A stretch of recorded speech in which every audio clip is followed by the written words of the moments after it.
Okay, man. All right. All right, guys. So this is going to build on the introduction that we did on Wednesday. Talking about statistics. We've got you interested in now learning more about who's authorized, who can do what. The thing that we find in fall protection, as with other areas of safety, is that we get the definition from OSHA. OSHA is the law, so absolutely we have to follow the law. Second, though, what we've already talked about throughout this week and through the different presentations is that OSHA gives us compliance. If we follow what OSHA tells us to do, we are going to be compliant. But Joe, does compliance really do everything for us as far as safety is concerned? No. No, it doesn't. So usually it's the baseline of where we need to start.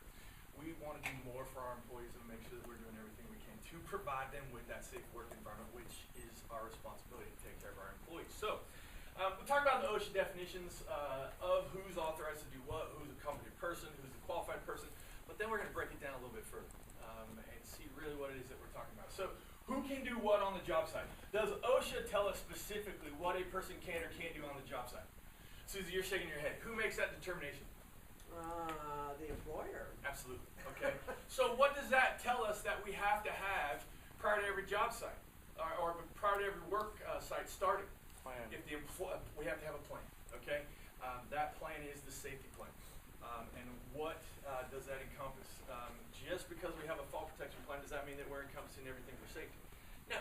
Susie, you deal with arc flash. In addition to your fall protection plan, which when really you start thinking about this, making sure that everyone's in a harness, making sure they're doing their connection points correctly, that's one aspect of it. But now you're going to say, hey, on this particular job, you have to wear these specific clothes, and you have to use this specific harness.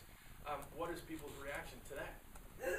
Yeah, and in addition to that, if they have to wear arc flash clothing and they have to wear an arc flash harness, what do they need? Training. Arc flash training. So safety plans can be comprehensive, should be comprehensive, and they can be a lot of work. In addition to that lot of work, there's a lot of cost and a lot of effort that goes into that. So just because OSHA gives us some definitions here, doesn't mean that they really know what it is that they're supposed to do, or we can allow them to do that. There has to be some quantification of what these people know. So OSHA gives us some definitions, but we also understand that there's some training involved in that. We absolutely talk about that. So we're going to go through these definitions from OSHA. We're going to throw some words up here, and then we'll break them down. OSHA tells us the baseline, that an authorized person is a person approved to, or assigned by the employer to perform a specific type of duty or duties, or to be at a specific location or locations at a job site. What does that even mean? He's the guy going to be using it. Okay, this guy can do a couple of things here, there. This is where we want him to be, and he's okay to be here. That's really all this tells us. But does it tell us what safety he needs? No, it doesn't tell us anything about that. Does it tell us what safety plan he's going to be using? No, it doesn't tell us any of that. So again, general definition, baseline. Competent person, same thing. One who is capable of identifying existing and predictable hazards in the surroundings or working conditions, which are unsanitary, hazardous, or dangerous to employees, and who has authorization to take prompt corrective measures to eliminate them. That's pretty broad, right? We can interpret that any way we want to. We fill a room with people. Give them this definition. How many definitions and interpretations are we going to get? Probably as many as people we have in the class. Well, they all think they're it, too. That's right. So still with this, there's no real definition of who this is, and we haven't quantified who this is. Because just by this definition, it doesn't mean that you, Josh, are the competent person. So we have to have some further understanding of that. Qualified person, another thing. We've already had some discussions about this. We can interpret this many different ways.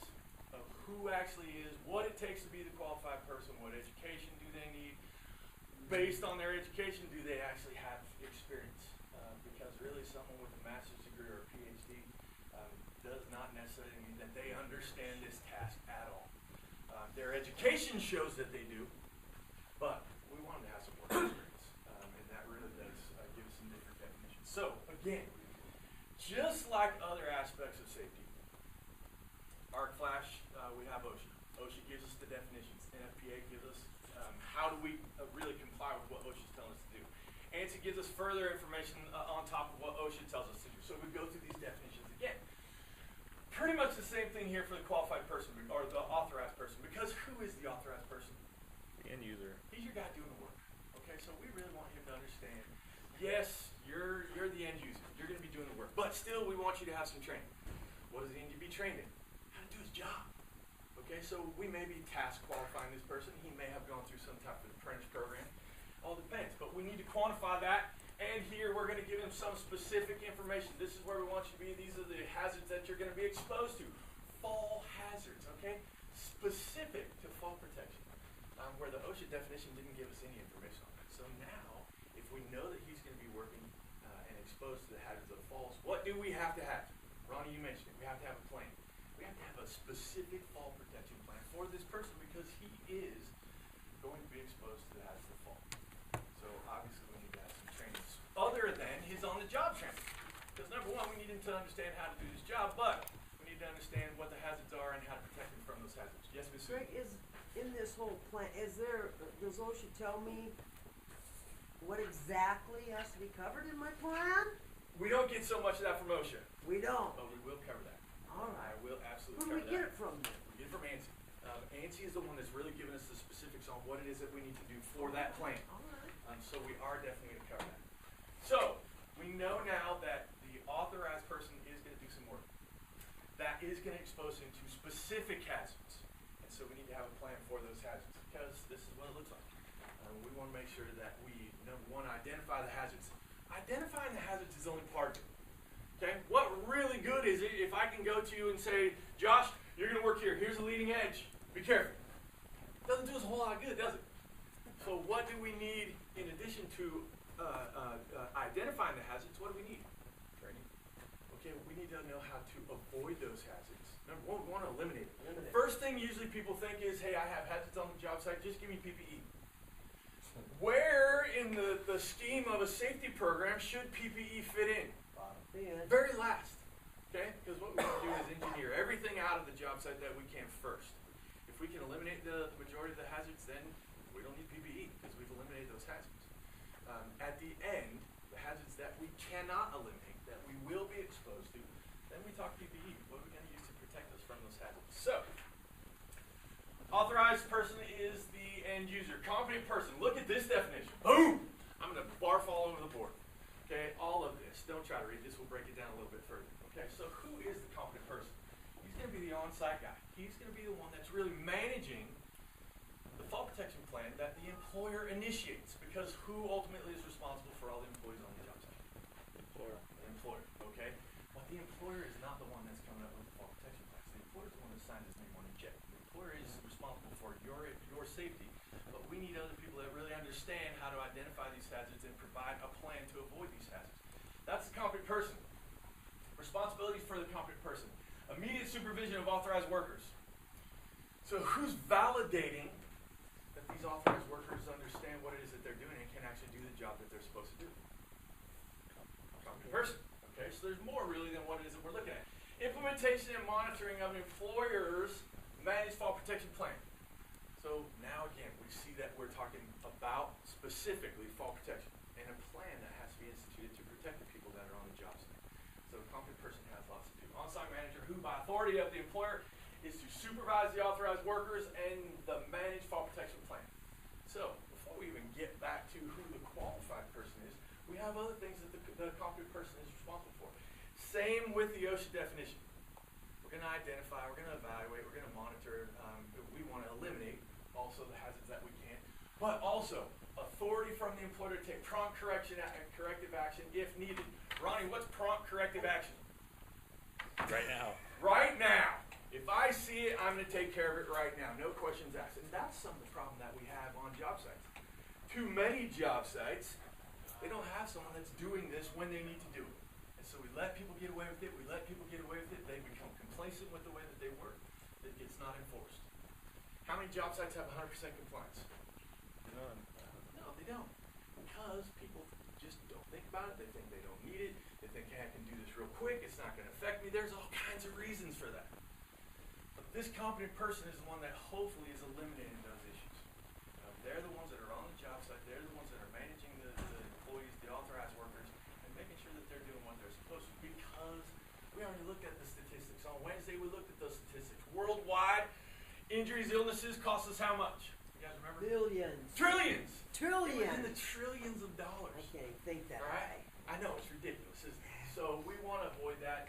There's two problems that we have. So rather than looking at what the definition of a qualified person is, we need to get to what the managed plan is. How do we actually implement a fall protection plan? What is encompassed in that fall protection plan? Because before I get on the job site, before I can let any authorized person do anything, I have to have this plan in place. And what do I have to teach the authorized people? The plan. If they don't know it, they can't participate in it. So we have to have this plan in place before any work starts. So, throw some things at me. What are some elements of a fall protection plan? Joe, what do you think? Equipment to use. Okay, PPE will say. Well, Susie? Name, address, people involved, where is it located? All okay. So, site-specific information, site specs, people. In addition to the people, what do I need to know about the authorized workers? Well, first of all, you have to list your competent person.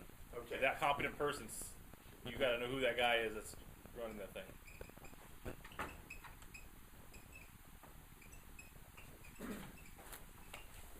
Josh, what else do you think?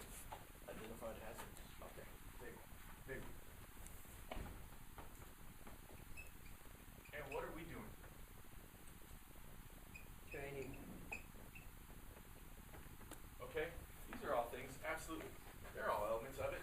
There's all kinds of stuff in this. What training do we need? What training do we need before? What ongoing training do we need? Who's the qualified person that really is going to identify the fall protection systems? Because once we get onto the site, we need to engineer those. We need to make sure that they're going to work. PPE selection, hazard elimination, important not just identification, we want to get rid of as many as we can. A rescue plan. If I have a fall protection plan, I better have a rescue plan. Because if someone falls, I don't want them just hanging there. I got to get them down. Safe work practices, policy, procedure, competent person. All of these things fall into what it is that we're going to encompass into our fall protection plan. So, at the top of this, Ronnie says we better know who the competent person is first. Absolutely. So, where do we start? Pre-job. Okay, pre-job. All right. So, we have to have a foundation. In any construction, we understand foundation is what supports the building. So, foundation of our fall protection plan has to start somewhere. So, policies, procedures. Prior to any job starting, we have to let people know what it is exactly that they need to do, what it is that they need to follow. Because what is all of this for? I want to keep you from going over that edge. That's all it is. It's simple. That's all we're trying to do, is keep people from falling. So first and foremost, we come up with company policies. Can company policies supersede what OSHA and Nancy tell us to do? Absolutely. Sure. Okay, why should they? Create a safer environment. Okay, Cut my house, my rules, man. OSHA's the baseline, all right? OSHA's, That's right. OSHA's the bare minimum. That's it. That's it. My house, my rules absolutely applies. Oh, she don't gotta call the family. Okay, that's really, Second. we've talked about it all I week. like that. We really have talked about it all week. The worst thing that could ever happen to any safety professional is to have someone on their job site that they're responsible for to fall, to die, that we have to now go talk to a family. That's absolutely it. That's the worst. So we need to consider who's the authorized person, what it is that they're going to have as a skill set. Definitely the competent person, because now the competent person has to come up with these plans. And they're the ones that are going to help our authorized people participate in these plans. So, who's the qualified person? All of these defined by the employer, because the employer has ultimate responsibility. We validate skills. What training is required? Inspection criteria. We want to make sure that we're following up. We're validating that people are participating in the plan, that their equipment is still good and useful. And then we determine safe work practices. So, we put into place policies. That's the foundation. Now, when I come up with all these policies, I have to let people know. So we have training. We have to let people understand this is the way that you're going to work on my job site. So in addition to the skills that they have, we give them training. Training gives us a way to prepare our workers to participate in that safety program. They have to know the information. We have to give it to them. You can't just throw them out on the job site and then say, hey, you're not doing this. So we give them the information. It's all training. Authorized person, they have the skills to do their job. There's a couple of ways that you become authorized. It's your skill set, and then, hey, do you understand the work site and the safety procedures that we want to use on the work site? So what is this specific training that ANSI dictates a competent person should have? Well, they say it's a combination of training, experience, do they understand the work environment, and so it is something that we need to validate. Again, just because I have a certificate that says I'm a competent person doesn't mean I understand every job site. So there is some experience that absolutely goes with that. So we talk about training. We'll talk about training again throughout this, because training is an ongoing process of any job site. Hey, your So- things are going backwards, dude. No, we're going 1, 2. All right, Because we're we gotta going up. build. We gotta build. We start with the foundation, and we're going up. Okay. So the Gotcha. next thing, hazard identification. Alright. Okay, so before I can just say, Josh, this harness is going to work for you, how do I really know that this harness is going to work for you? I gotta identify all those I got to hazards. identify the hazards. So we have to get on the job site, and we have to look at what the hazards are.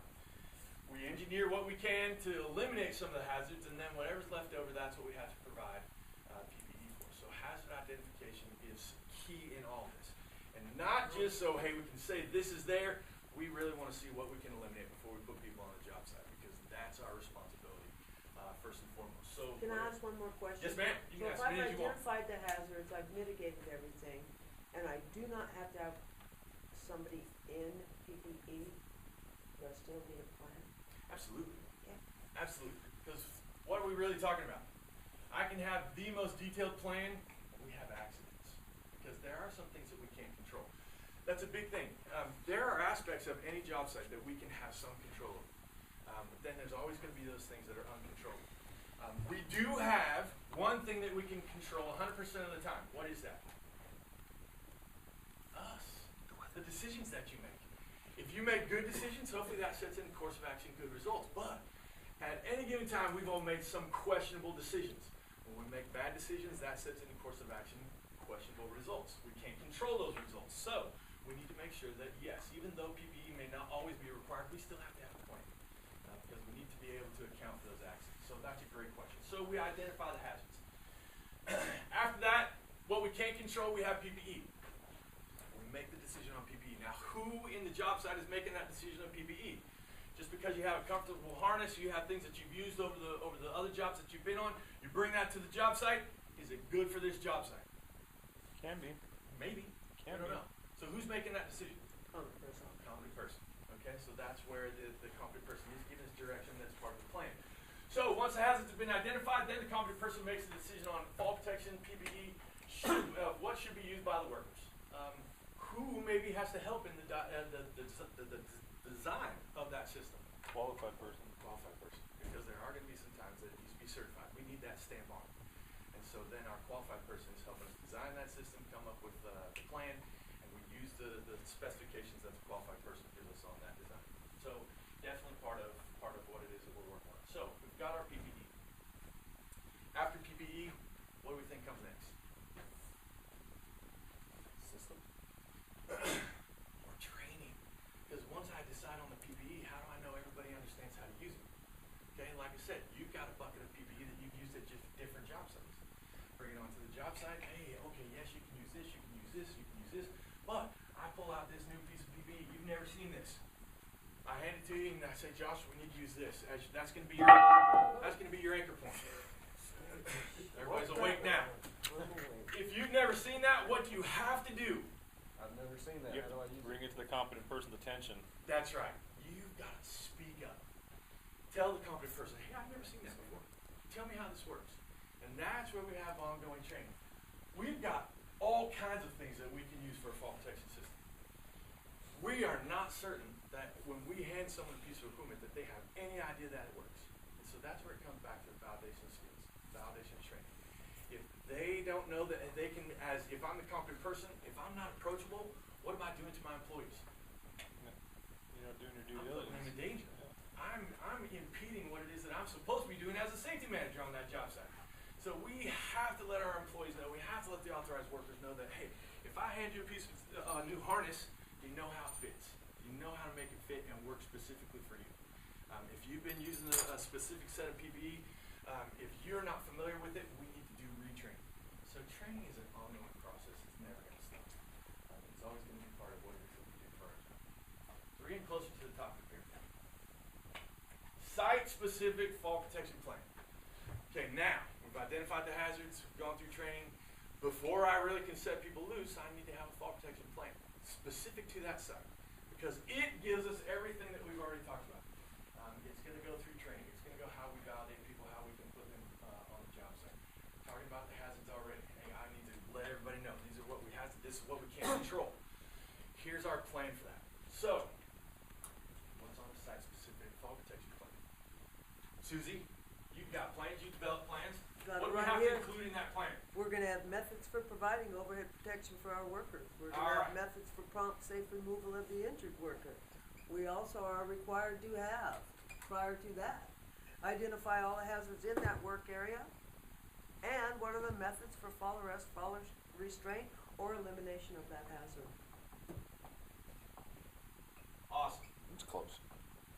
East Coast? I said, no, I said, it's pretty close. Did Susie miss anything? What else do we need to add?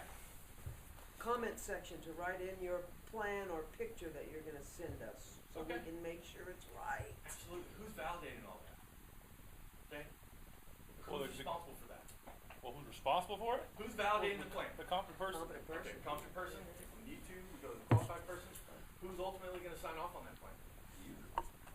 No, the employer. The employer. The qualified I'm person is going the down one the putting other the way. says That's why they're verification sending me on a it. picture, no matter who says anything. Okay, so that's He's the, thinking that's the authorization, I'm thing. thinking We can Comes out come my up with butt. all of these ideas. There are lots of elements to the site-specific plan. And we can come up with the plan, we can put it all together, we put it on paper. Who's managing the plan? It goes back to the competent person. Who's gonna sign off on it? It's the employer. Who needs to know and understand the plan? Everybody. Thank you. Okay? So it doesn't matter if you're going to be involved in the fall protection. It doesn't matter if you're ever going to be in a harness. If you're on that job site, you need to understand what the safety plans are. So everybody on the job site. Because I could be the painter. And what happens if some dude just bails out of the sky and is swinging down? I need to know Well, what it's who I need to go controls. see. It's controlling what you can do in control underneath your workers. That's right. So everyone needs to be involved and understand what the plans are. Example of a page of a fall protection plan. Now, we talked about this yesterday as a group. If someone hands you a one-page fall protection plan, is that going to be enough? If Have that's you it- seen? It depends. Okay, thank you for that. Well, it answer. depends on who Mike. you're submitting it to. Like, for example, Army Corps of Engineers, Now, you're that's- NAVFAC, you 12 are pages. submitting Yeah. Just for your 15 job certificates of fall protection. That's 15 Yeah. pages of just Everything. certificates you have to send in. Right, right. Not including anything else. It could be a book. It could be realistic. It could Absolutely. be erection plans, lots to it. And it's the same with any other form of safety. Lockout, tagout procedures in the electrical world, they have to be specific to that piece of machinery. So does that mean that you have one lockout, tagout policy that works for everything? No, it can be a book of policies that you have to submit. So the same with fall protection. It needs to make sure that it covers all the risk and the hazards that you have not been able to completely eliminate. So one page may not be enough. It depends on the job. It really does. And that really is the answer for a lot of things. Because it does depend. It depends on the circumstances of the site. And that's why we have a site-specific plan. That's essential in all of this. So, at the top, job briefings. Getting close to the top. Okay, now, when do job briefings need to happen? Daily. Okay? Daily, absolutely, because conditions change. Okay? What I'm really looking for is before any job starts. If you have a job briefing or a job discussion after a job starts, what do you usually talk about? Well, if there's a change or anything, though, you begin again with a. Okay, so yeah, in a change. If we have them before, we're talking about what could happen. What needs to happen to prevent the what could happens. If we don't have those, then generally we're talking about mistakes, we're talking about injuries. Hopefully we can learn from those, but what we're trying to do is avoid those altogether. So job briefings, they can be in any form. Does it have to be a scheduled meeting? No. Not necessarily. Usually when I talk to a lot of people in training and I say, hey, you need to have job briefings, what do they normally think? And I come into a room like this, I gotta sit down. No, we don't need to do that. A lot of companies call them tailgate meetings. They can be just real brief. Hey, this is where we were yesterday, this is where we want to get to today, this is what changed from yesterday, if it's raining outside, different conditions. Okay, so we want to make sure that we can identify some of the hazards, make sure people are aware of them, set them up on their job. If inspections need to happen, we can do those in job briefings. So there's all kinds of things that we can include in those. It does not have to be a long, scheduled out meeting. We want to make sure that we identify hazards, we keep people alert, we keep them focused on their job, we send them to do the job in the best condition that we can so that they can leave in that same condition. Finally, the peak of the pyramid, inspections and verifications. there are required manufacturer requirements for inspecting all this equipment. So we need to know those. But who inspects this daily? The authorized person, the user in this equipment. They're looking at it every single day. And so we need to make sure that they're doing it correctly. Again, I come onto a new job site. Ronnie, what do you think the break-in period is for a new employee for you? To understand what it is that they have to do. Well, there's a process. It's like 2 weeks. Okay? I don't just walk into a job site that really has some stringent controls. And Well, who are those stringent controls for? The end user. The end user, always the end user. They don't think so, and that's what you have to break people's thinking. We're really developing, we're nurturing a different culture. That doesn't just start. That's not just something that people get on their own if they've not been part of that culture. So, break-in period, a couple of weeks. We have to let them know Acclimation what it is that we're periods. doing. What's that? There's acclimation periods. Most guys that are going to get hurt are the new guys on site. Absolutely, absolutely. Susie, how long did it take to become part of your team? They have to wear a different hat for an entire week. Okay, so we really need to let people know what it is that we're doing. We need to teach them and promote the culture that we want to get to. So inspections are part of it. When we really think about what it is that we're doing, we're teaching people to do things so that they can leave at the end of every day with all their parts and pieces. And that's the essential portion of any safety program. If it doesn't allow you to do that, what do you have to do, Josh, as the authorized person? Say something. Absolutely. Okay? Even though we've heard now for a week that Ronnie is a hard ass on the job site. Susie, you don't let anything go by. You have to be. But, Ronnie, can I come to you at any given point in time and say, hey, Ronnie, this isn't working for me. Absolutely. I don't feel safe on this job. Yep. Even though I've watched you kick people off the job site, I'm still going to go to Ronnie because he's doing the job for me. I think that's the biggest hurdle that we have in the safety industry. Communication. Is communicating to the people that it's all right for them to say that. That everything we're doing for them, even though they may think it's a nuisance, is to save them on the job. Ron, you were going to say something else? Yeah, that goes back to the whole whistleblower act. So people are scared to say something because they think they're going to get in trouble. Well, they're not. Now he's bringing it to my attention. Now, so the way I look at it, he brings it to me. Now it's on my neck because if I don't fix it, I got a problem. Right. Or mitigate or whatever I have to do. So everybody's scared to bring stuff up and they ignore it, and that's what happens when the next guy comes through there and gets hurt. That's right. Absolutely. And really what you think about too, if you're the competent person, you're responsible for the job site. Someone doesn't bring that issue to your attention, who's really responsible for that? Number one, you're the competent person, you should have caught that anyway, and then that goes right back to the employer. So even though they may think they're getting in trouble, they're helping you to be able to do your job because you can't see everything all the time. And that's the big thing. We need people to understand that we need help in this. And the help in that is that communication. As long as the communication's open, the safety program will continue to work. It's living, it's breathing, it needs to develop. That's why training's always going to be part of this. It'll never stop. Any questions? Could you flip that slide up? The other one. I like that. Except where's the rescue?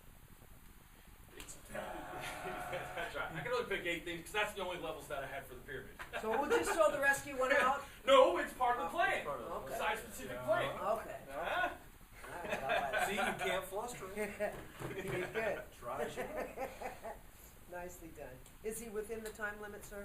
Ma'am, yes, he is. I think I was just barely. You got a minute left. I want to say something real quick. So I deal a lot with the IPPs and the heat illness prevention plans. So your company and your IPP has to have Code of State Practices, which is your fall protection basics, right?